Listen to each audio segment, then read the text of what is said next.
I decided to build a Dutch barn uh, built on the design that the Pennsylvania Dutch build their barns with the big gambrel roof for all their hay. It has a style to it that you just don't see. It's not common.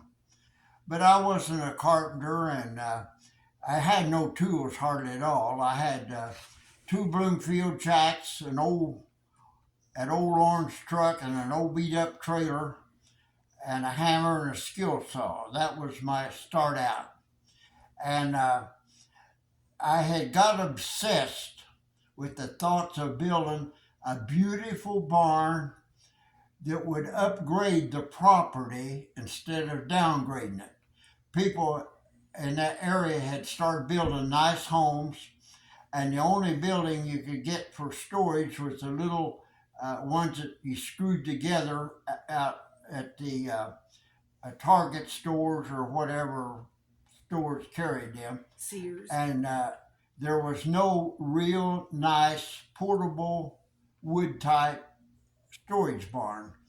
So I had planned, and ever a day if I stopped for lunch, I'd catch myself sketching what this building ought to look like. And then designing it, I didn't want no waste. I wanted to design the building to fit standard materials.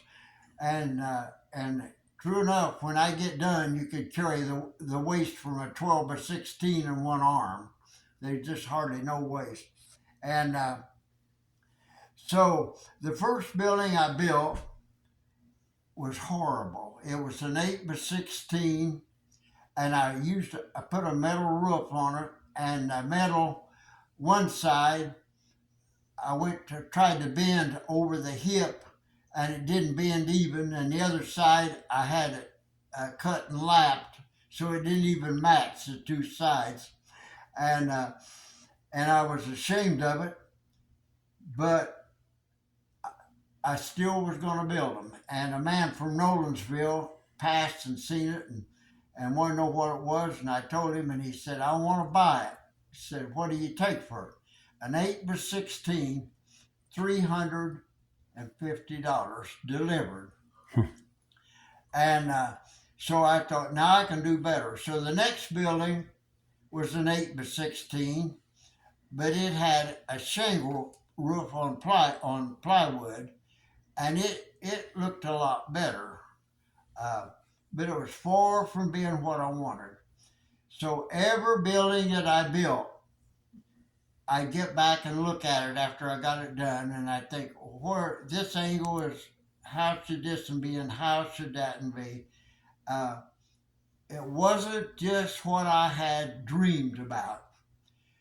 After 2 years, I come out with a 12 by 16 Dutch barn, and I looked at that, and I said, this is it. There's nothing I can do. This is the best building in the whole country. I had the frame lapped, everything. A tornado would just roll it down the hill. It would hold as much as any building, hold together as much as any building out there, or better.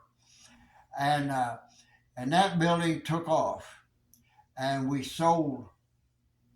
Debbie said 6,500. Now I don't know. I never kept track, but we did sell a lot of buildings, and we did real well on it. But I was telling Bridget that I couldn't drive a nail. I never, and my eyes wasn't focused right. One eye looks one way and one another. And I bend a lot of nails. And so I was the first person to buy air guns. And I hooked up with Bostic and and used air guns to build them. And I was telling Bill that we had been talking about sometimes bad things work out to be for good. And because I couldn't see, I was a poor baseball player, one of the worst. I was I wasn't good at driving nails, and because of that, I was a success. I could put a building together quicker than anybody because once I got it set up on a jig table, it just bang, bang, bang, bang, bang, bang.